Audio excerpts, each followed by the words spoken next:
하나님 감사합니다. 굉장히 추운 날씨에 하나님 오늘도 말씀으로 하나님과 동행하고자 이 자리에 나오신 성도님들 하나님 함께하여 주시고 오늘의 이 예배 가운데에 성령 하나님 임재하여 주셔서 말씀을 통해 오늘을 인도하시는 하나님을 만나게 하여 주시옵소서. 믿고 감사드리오며 예수님의 이름으로 기도하옵나이다. 아멘. 찬송가 66장입니다. 찬송가 66장.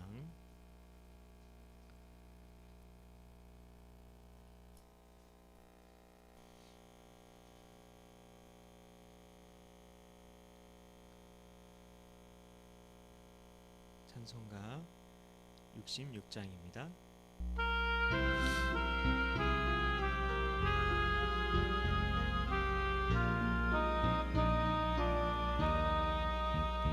다 감사드리세 온 마음을 주께 바쳐 그 섭리 놀라워 온 세상 기뻐하네.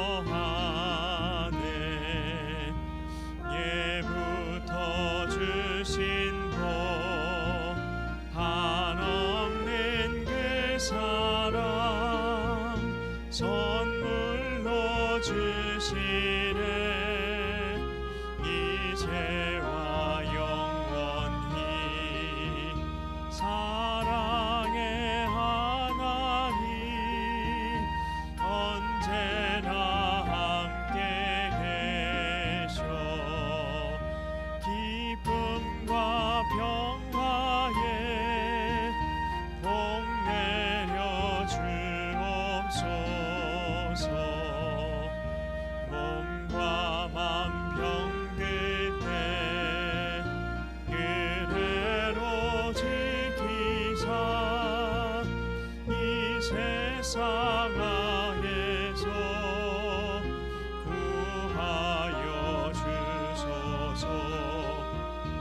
감사와 찬송을 다 주께 드리오나. 저 높은 곳에서 다스리시는 주님 영원한 하나님 다 경배하여라. 전에도 이제도 장래도 영원히.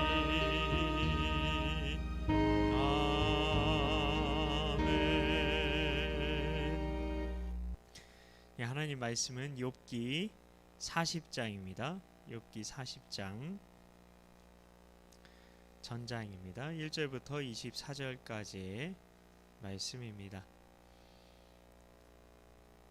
욥기 40장 1절부터 24절까지의 말씀입니다. 구약 801쪽이 되겠습니다. 같이 봉독하겠습니다. 여호와께서 또 욥에게 일러 말씀하시되 트집 잡는 자가 전능자와 다투겠느냐. 하나님을 탓하는 자는 대답할지니라. 욥이 여호와께 대답하여 이르되 보소서 나는 피천하오니 무엇이라 주께 대답하리이까. 손으로 내 입을 가릴 뿐이로소이다. 내가 한 번 말하였사온즉 다시는 더 대답하지 아니하겠나이다. 그때 여호와께서 폭풍우 가운데에서 욥에게 일러 말씀하시되 너는 대장부처럼 허리를 묶고 내가 내게 묻겠으니 내게 대답할지니라. 내가 내 공의를 부인하려느냐. 내 의를 세우려고 나를 악하다 하겠느냐.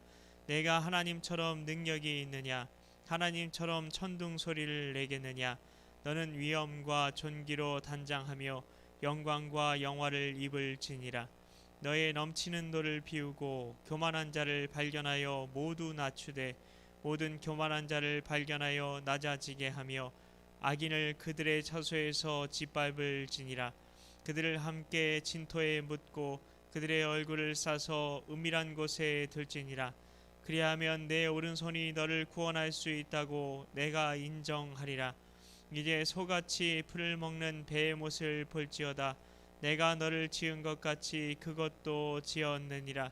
그것의 힘은 허리에 있고 그 뚝심은 배의 힘줄에 있고 그것이 꼬리치는 것은 백향목이 흔들리는 것 같고 그 넓적다리 힘줄은 서로 얽혀 있으며 그 뼈는 놋관 같고 그 뼈대는 쇠의 막대기 같으니 그것은 하나님이 만드신 것 중에 으뜸이라. 그것을 지으신 이가 자기의 칼을 가져오기를 바라노라.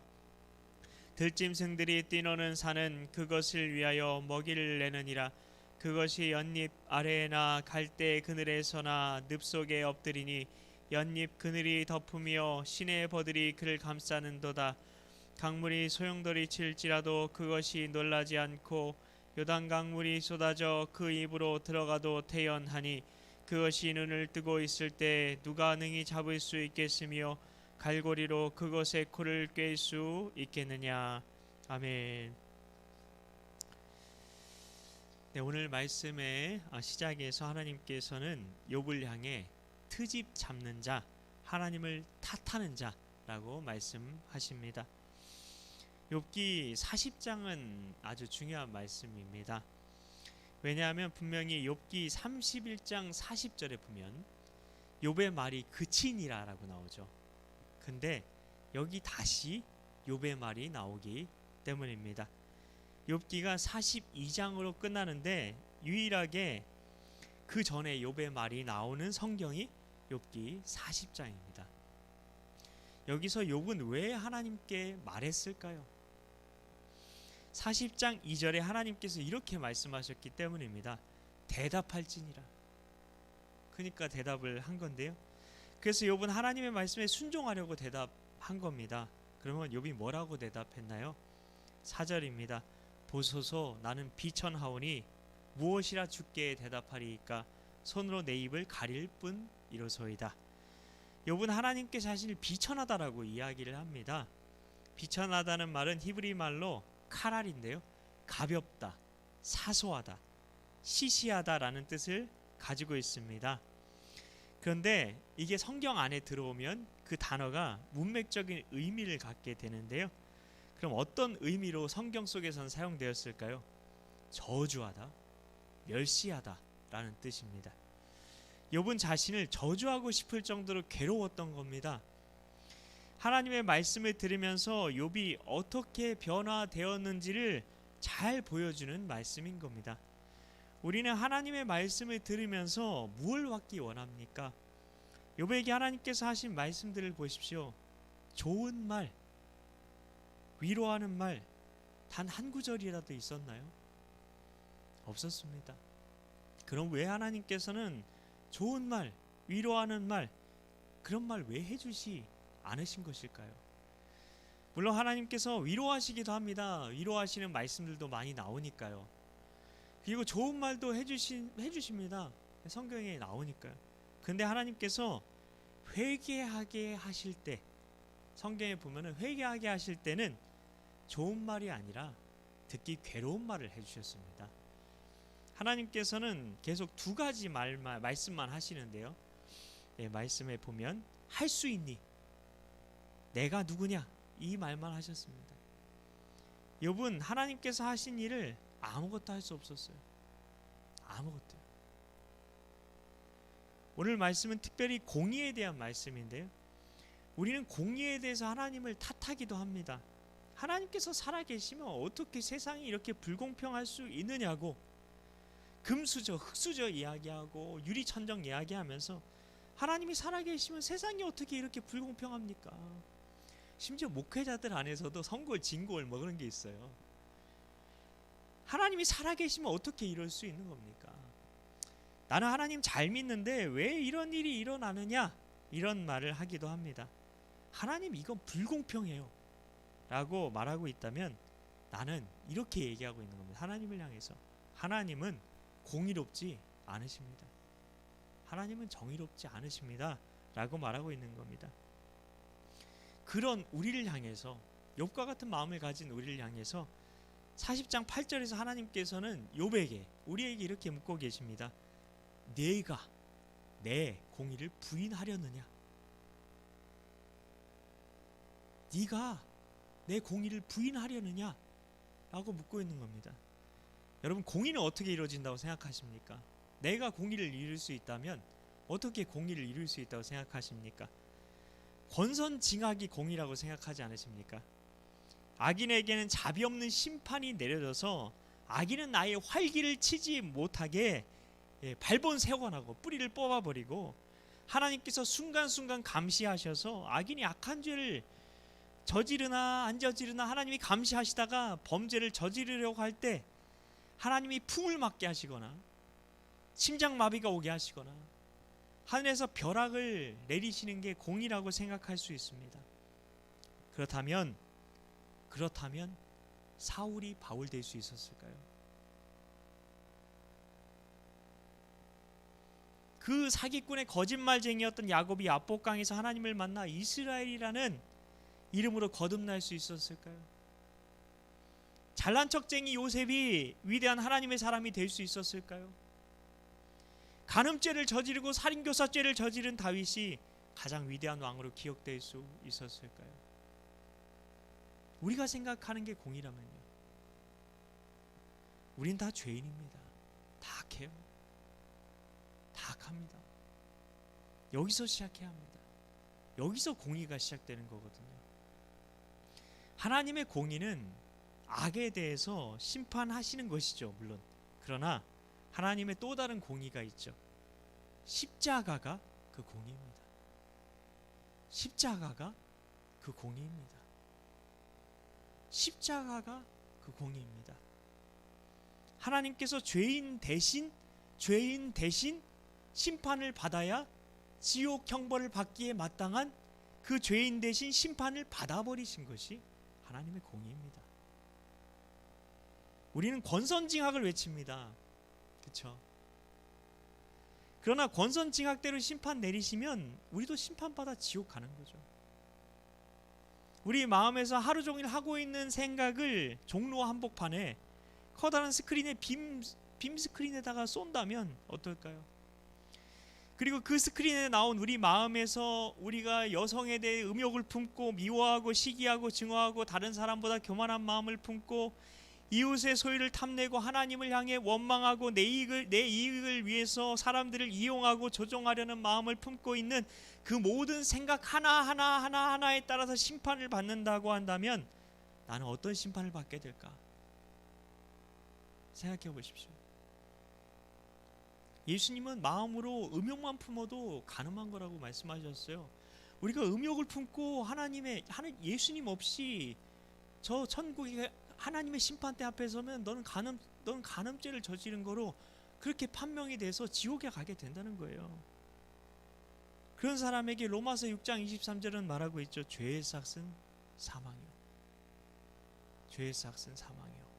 우리 모두가 다 죽게 된다는 겁니다.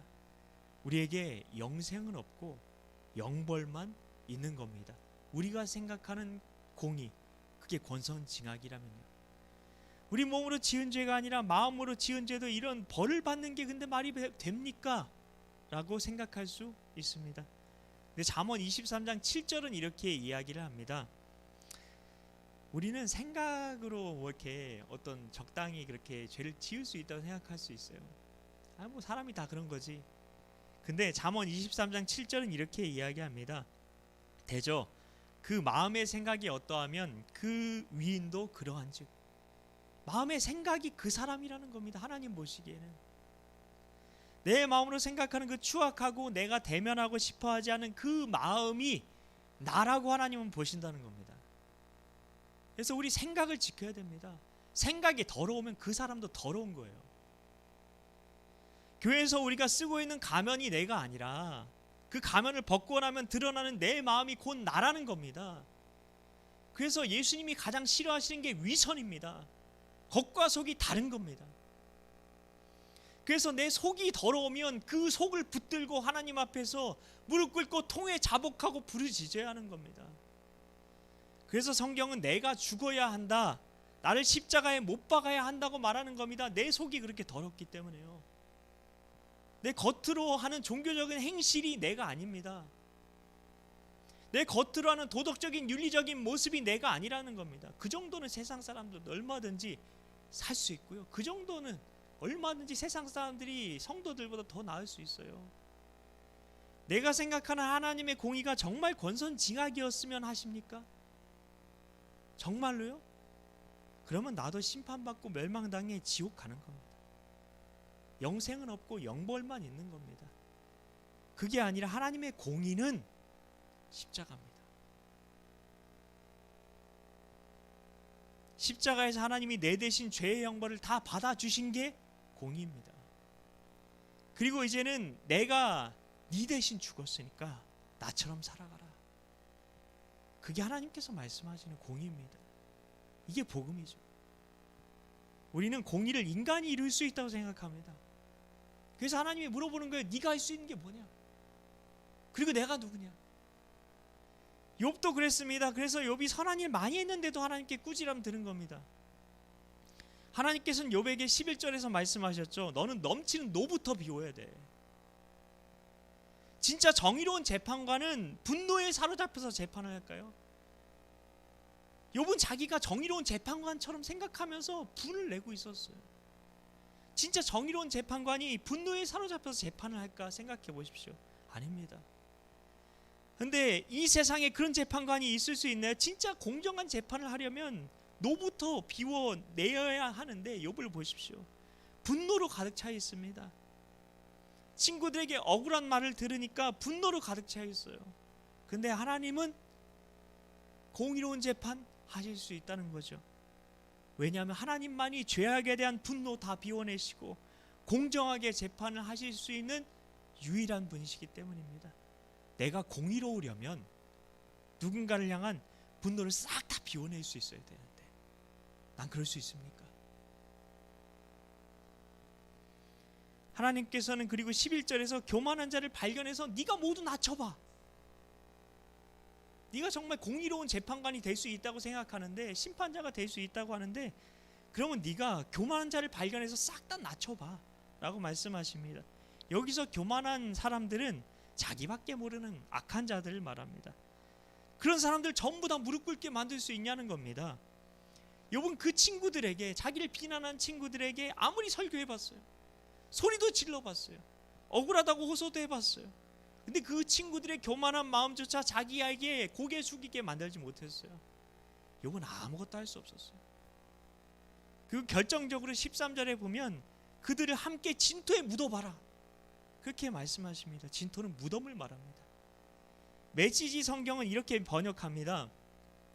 거대한 묘지에 그들을 파묻어 표석 없는 무덤 속 이름 모를 시체들이 되게 만들어 봐라. 악인들을 전부 거대한 묘지에 다 파묻고 이름이 기억되지도 못할 시체로 만들 수 있겠느냐라고 묻고 계시는 거죠. 생사화복을 주장하시는 분 누구뿐입니까? 마귀도 이건 못하죠.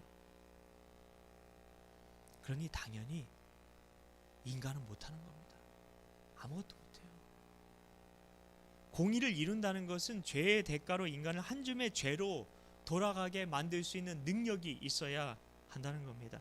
그래서 15절에는 베헤못이라는 짐승의 권능을 보여주고 있는 겁니다. 성도 여러분, 하나님께서 욥에게 말씀해 주시고 싶으셨던 것은 계속해서 내가 누구냐? 너 할 수 있니? 라고 물으셔서 하나님만이 공의를 이루실 수 있는 유일한 누구라는 것을 보여주고 싶으셨던 겁니다. 그리고 우리가 이룰 수 있다고 생각한 공의는 죄악 가운데 태어나고 하나님의 은혜 없이는 한 줌의 죄로 돌아가 버릴 수밖에 없는 태생적 죄인인 인간이 이룰 수 없다는 메시지를 전해주시고 싶으셨던 겁니다. 이걸 욥이 깨달아서 하나님 앞에서 자신을 멸시했던 겁니다. 심지어 하나님을 원망하고 자기가 하나님보다 더 공의롭다고 생각을 했다니 그런 말을 한 자신이 저주스러웠던 겁니다. 이런 마음에서 참된 회개가 터져 나오는 겁니다. 나는 말씀 앞에서 내 자신이 얼마나 악한 죄인인지 깨닫고 있습니까? 정말 진심으로 가슴에서 나 같은 죄인 살리신 그 은혜 놀라워. 이 찬양이 가슴에서 나오고 계십니까? 그게 하나님께서 욥기에서 우리에게 회복시키기 원하시는 복음의 고백인 겁니다. 이런 자신에 대한 깨달음의 은혜가 다시 회복되셔서 하나님의 참된 축복과 은혜 가운데 다시금 살아가시길 예수님의 이름으로 축복합니다. 우리 주님 가르쳐 주신 주기도문으로 새벽 기도회를 마치겠습니다. 하늘에 계신 우리 아버지, 아버지의 이름을 거룩하게 하시며 아버지의 나라가 오게 하시며 아버지의 뜻이 하늘에서와 같이 땅에서도 이루어지게 하소서. 오늘 우리에게 일용할 양식을 주시고 우리가 우리에게 잘못한 사람을 용서하여 준 것 같이 우리 죄를 용서하여 주시고 우리를 시험에 빠지지 않게 하시고 악에서 구하소서. 나라와 권능과 영광이 영원히 아버지의 것입니다. 아멘. 각자 가지고 나온 기도 제목 가지고 기도하시다가 돌아가시고요. 추운 겨울 어르신들 특별히 건강 위해서 기도해 주셨으면 좋겠습니다.